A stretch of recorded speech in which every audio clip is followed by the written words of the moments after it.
নমস্কার বন্ধুরা, হর হর মহাদেব। কেমন আছেন সবাই? আশা করছি সবাই ভালো আছেন এবং সুস্থ আছেন। বৃষ্টির দিনে ছাদের পশু পাখির যত্ন কেমন চলছে? আপনাদের বাড়ির আশেপাশের ওয়েদার অবশ্যই জানাবেন। এইটা কমেন্ট করে। এই ভিডিওটা আপনারা ভারত, বাংলাদেশ, ইন্ডিয়ার বা পৃথিবীর বিভিন্ন প্রান্তে কিন্তু বাংলার মানুষরা ছড়িয়ে আছেন। আপনারা বিভিন্ন প্রান্ত থেকে আমাদের ভিডিওগুলো দেখেন এবং কমেন্টও করেন। আপনাদের কাছে একটা প্রশ্ন থাকলো, আপনারা পুরো ওয়ার্ল্ড ওয়াইজ ইন্ডিয়ার মধ্যে কোন কোন জায়গা থেকে ভিডিওটা দেখছেন অবশ্যই কমেন্ট করে আমি এখন যেখানে রয়েছি এই জায়গাটা হলো পশ্চিমবঙ্গের নদিয়া জেলার মধ্যে। আমাদের এখানে এখন নিম্নচাপের সৃষ্টি হয়েছে। যারা দূর দেশ থেকে আপনারা এই ভিডিওটা দেখছেন, আপনাদের বাড়িতেও কিন্তু কম বেশি পশু পাখি বা পায়রা রয়েছে। পিছনে ব্যাকগ্রাউন্ডটা ব্লার করা রয়েছে, ব্লার মোডটা সরিয়ে দিলে আপনারা ফুল নেচার বা ওয়েদারটা দেখতে পাবেন। আমি চলে এসেছি এখন পায়রার ঘরে। বন্ধুরা, আমি এখন পায়রার ঘরের সামনে দাঁড়িয়ে রয়েছি। ছাদটা সবাই পরিষ্কার করলাম। আমাদের এখানে এখন বৃষ্টি ভেজা ওয়েদার। চারিদিকের ব্যাকগ্রাউন্ডটা দেখে নিন, প্রচণ্ড পরিমাণে বৃষ্টিপাত হচ্ছে 2-3 দিন ধরে। আমি এখন পায়রার ঘরে চলে এসেছি।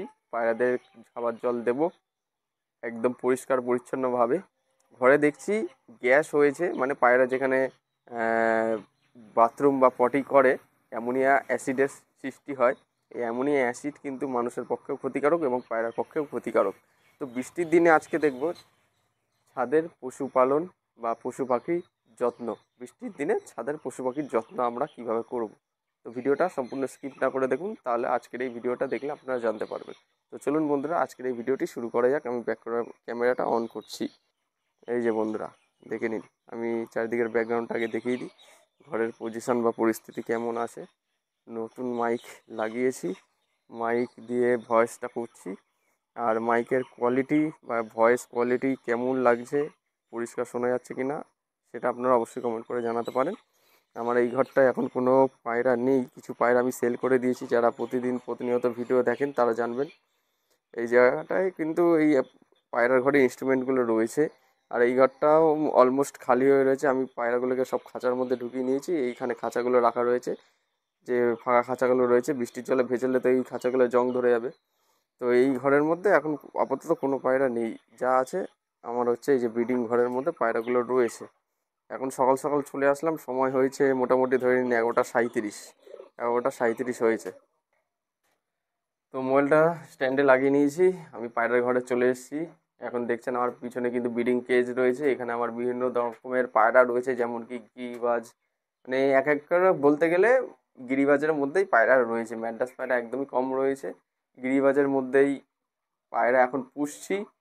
তো যাই হোক, খুব শখ করে নানান জায়গার থেকে কালেকশন করে আনা কিছু আমার বাড়ির বাচ্চাও আছে। কিছু পায়রা আমি সেলও করে দেবো, বাড়ির পায়রা। যেমন কি আমার ঘরের মধ্যে এই জায়গাটা লাল কাঠের বাচ্চা রয়েছে, একজোড়া নাজরার বাচ্চা রয়েছে। এই পায়রাগুলো আমি সেল করে দেবো, এখন নয় কিছুদিন পর।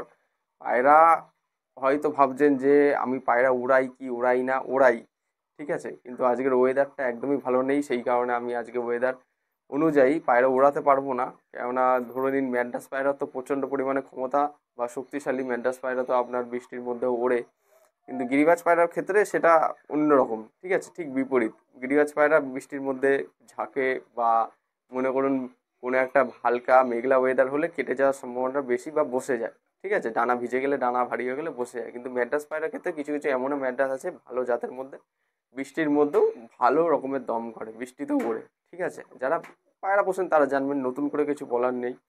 নতুন যারা পায়রা প্রেমী আছে তাদের ক্ষেত্রে এই জিনিসগুলো একটু জেনে রাখা দরকার বা শিখে রাখা দরকার। তো বেশি কথা না বাড়িয়ে আমি আগে কথা বলতে বলতে আপনাদের সাথে পায়রার ঘরের যে জলখাবার রয়েছে ওগুলো আমি চেঞ্জ করি, মানে পরিষ্কার পরিচ্ছন্নভাবে অন্য যে বালতি করে জল নিয়ে এসেছি সেই জলটা দিয়ে দিই আর খাবারটা দিয়ে দিই, যেহেতু অনেক বেলা হয়ে গেছে। আজকে কিন্তু লিটারেলি দেখে মনে হচ্ছে যে এই ওয়েদার অনুযায়ী মনে হচ্ছে না যে বেলা হয়ে গেছে, মনে হচ্ছে সকাল 7টা 8টা বাজে। বৃষ্টির ওয়েদারে খেয়াল, মানে মনেই হচ্ছে না সময় কিভাবে কেটে যাচ্ছে, সেটা খেয়ালই করতে পারছি না। সময় বেরিয়ে যাচ্ছে কিন্তু মনেই হচ্ছে না যে অনেক টাইম হয়ে গেছে, এরকম একটা ব্যাপার। তো যাই হোক, আপনার সাথে কথা বলতে বলতে আমি ততক্ষণ জলখাবারটা পায়রাদেরকে দিয়ে দিই বা চেঞ্জ করে দিই, ঠিক আছে। তো আমি এক এক করে বাদিক থেকে শুরু করি। আমার ঠিক বাদিক থেকে আমি পায়রাগুলোকে জলখাবার টাবার দিয়ে দিই।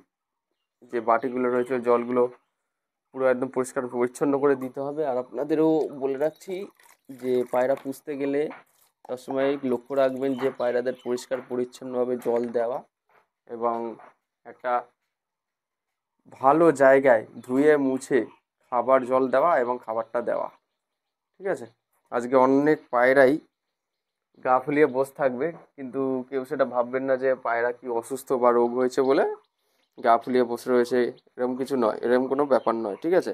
এই যে আমার ঘরের নাজরার বাচ্চাটা দেখুন, ভিডিওটা বেশি লং করবো না, আপনারা দেখবেন। ঠিক আছে?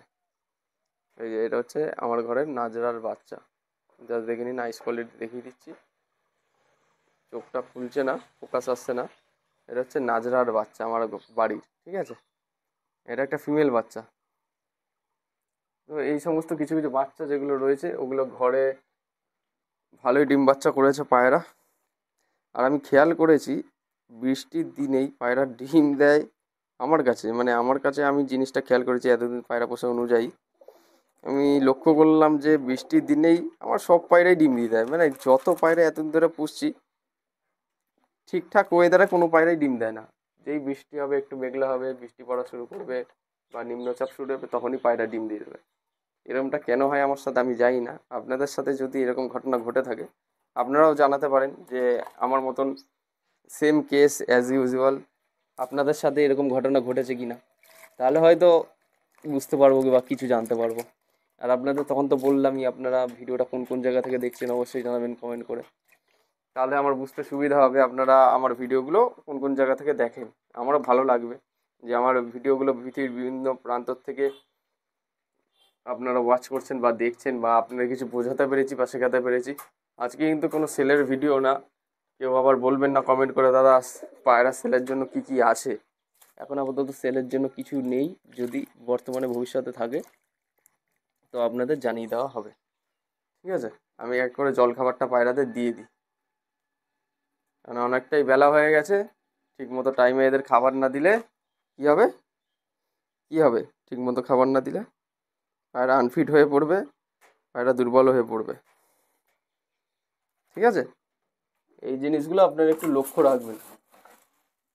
দিনে যদি আপনারা ধরে নিন আধ ঘন্টাও টাইম পান, পায়রাদের একটু দেখে শুনে রাখবেন, কেননা আপনাদের নিজেদের জিনিস আপনারা নিজেরা যত্ন না করলে বাড়ির লোকজন অতটা কেয়ার করতে পারবে না। আপনার জিনিস আপনাকেই যত্ন সহকারে দেখতে হবে, আর আপনি একমাত্র বুঝবেন যে ভালো মন্দ কোনটা পায়রার সম্বন্ধে। ঠিক আছে? এটা তো সবারই জানার কথা, এটা নতুন কিছু নয়।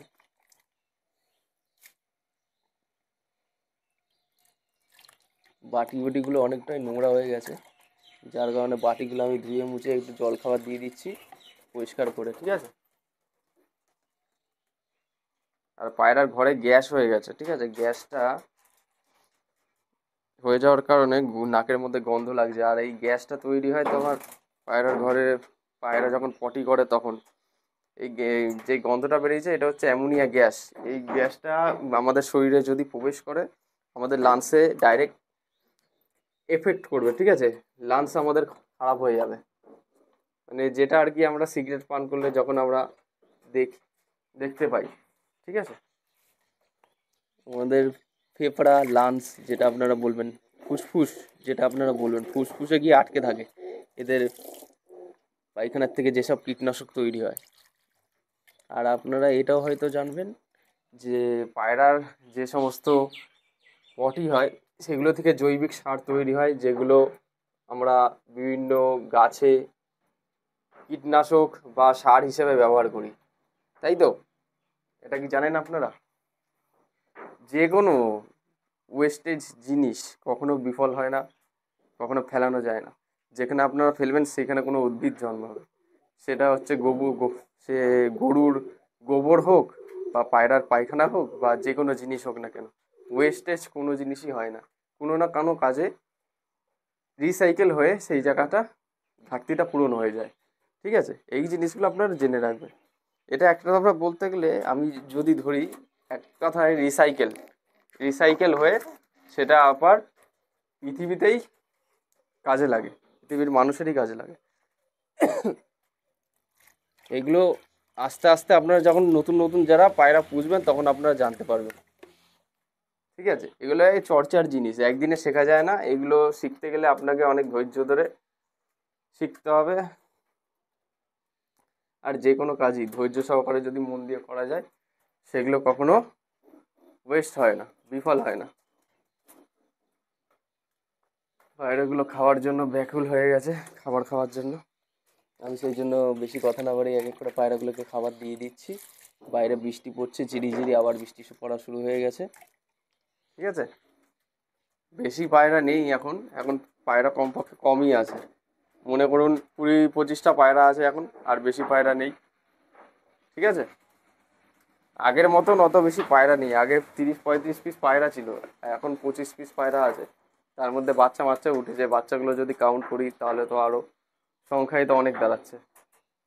ঠিক আছে, মোটামুটি অল্প পায়রা ভালো জাতের পায়রা পুষলেই হবে। ঠিক আছে, ওই বেশি পায়রা পুষে লাভ নেই, অল্প পায়রা পোষো কিন্তু ভালো জাতের পায়রা পোষো, এই হচ্ছে ব্যাপার, এই হচ্ছে কথা। আর বৃষ্টি হলেই সমস্যা, বৃষ্টি হলেই পায়রা গা ফুলিয়ে বসে থাকবে, তাতে আপনাদের কোনো চিন্তা করার বিষয় নেই। তার মানে ভাববেন না যে পায়রার রোগ হয়েছে। ঠিক আছে, যদি এরকম রোগের ভাব লক্ষণ দেখেন আপনারা, তাহলে সেই পায়রাকে আলাদা করে রাখবেন, ট্রিটমেন্ট করবেন, দেখবেন সুস্থ হয়ে যাবে। ঠিক আছে, অনেকে এই জিনিসটা করে যে পায়রা যখন অসুস্থ হয়ে পড়ে বা সে বুঝতে পেরেছে, তার ঠিক 2-3 দিন পর ট্রিটমেন্ট করে। ওরকম করলে হবে না। যখন দেখছেন আপনারা এই সমস্ত পায়রা অসুস্থ হয়ে পড়ছে, তৎক্ষণাৎ ট্রিটমেন্ট করা শুরু করবেন। ঠিক আছে, বেশি দেরি করবেন না, বেশি দেরি করলে কিন্তু সেই পায়রা বাঁচানো মুশকিল হয়ে যাবে। এটা কিন্তু একদম ম্যান্ডেটরি। এই জিনিসগুলো আপনারা একটু ধ্যান রাখবেন, মনে করে রাখবেন, তাহলে কি বলুন তো, আপনার শখের জিনিস আপনার কাছেই থাকবে। বাদ বাকি আর কিছুই না। আপনাকে যা সতর্কবার্তা করছি, সে যেই হোক না কেন, বড় হোক ছোট হোক বাচ্চা হোক, আপনাদের সতর্ক করাই আমার কাজ, আর আপনাদের শেখানোটাই আমাদের কাজ। আমি জানি না আমাদের চ্যানেলে অনেক হেটাররাও আছে, তারা কি ভাববে, আজকে এই ভিডিওটা পোস্ট করার পরে হয়তো ভাববে যে জ্ঞান দিচ্ছি। কিন্তু ভাই, যদি জ্ঞান দেওয়াটা ভালো হয় বা আমার জ্ঞান শুনে যদি কারো ভালো হয়, তাহলে তো আমি জ্ঞান তো বারবার দিতে ইচ্ছুক বা রাজি। তো বন্ধুরা, অলমোস্ট আমি আমার পায়রাদের খাবার দিয়ে দিয়েছি। আপাতত দুপুরের খাবারটা খাওয়ানো হয়ে গেল, সব পায়রাকে খাবার দেওয়া হয়ে গেছে। আপাতত কোনো পায়রাকে দেখছি না সেরকম বাটির মধ্যে খাবারে ঠোকর মেরে খাচ্ছে। এদের পেট হয়তো ভরাই রয়েছে, সেই জন্য খাচ্ছে না। আর মনে করে দেখবেন আপনারা, যখন যেদিন অতিরিক্ত গরম পড়ে সেদিন দেখবেন পায়রা অতিরিক্ত পরিমাণে জল খায়। ঠিক আছে, কিন্তু আজ অন্য দিনের তুলনায় আজ জলটা একটু কমই খাচ্ছে। এই জিনিসটা আমি আজকে লক্ষ্য করলাম। ঠিক আছে, যে কোনো ঠান্ডার দিনে পায়রা একটু জলটা কমই খায়, আর গরমের দিনে টেম্পারেচার বেশি থাকে সেদিন কিন্তু পায়রা একটু জল বেশি খায়। তো জলের মধ্যে আপনারা মাঝে মধ্যে লেবু জল দিতে পারেন, ওআরএস জল দিতে পারেন, তাহলে কী হবে, পায়রার বডিটা একদম চনমনে থাকবে। ঠিক আছে, এনার্জেটিক থাকবে, পায়রা উড়াতে আপনাদের কোনো অসুবিধা হবে না। বাদবাকি আপনাদের আমার কথাগুলো কেমন লাগলো অবশ্যই কমেন্ট করে জানান। ভিডিওটা ভালো লাগলে পায়রা প্রেমীদের সাথে শেয়ার করুন। আমাদের চ্যানেল ধীরে ধীরে গ্রো হচ্ছে, অনেক দিন পর পর ভিডিও আসছে। কেন আসছে এত হার্টের ভিডিও কম, কিছু সমস্যার জন্য, সেটাও আপনাদের বলবো কেন এত কম আসছে আগামী ভিডিওতে। ভিডিওটা ভালো লাগলে অবশ্যই একটা লাইক করবেন, চ্যানেলে নতুন হয়ে থাকলে সাবস্ক্রাইব করে বেল আইকনটা রাখবেন, যাতে এরকম ভিডিও আপনাদের কাছে পোস্ট হওয়ার সাথে সাথে সবার আগে আপনাদের কাছে পৌঁছায়। দেখাচ্ছে আপনাদের সাথে নতুন কোনো ভিডিওতে আবার, এই প্রত্যাশায় ভিডিওটা আজ এখানেই শেষ করছি। ধন্যবাদ।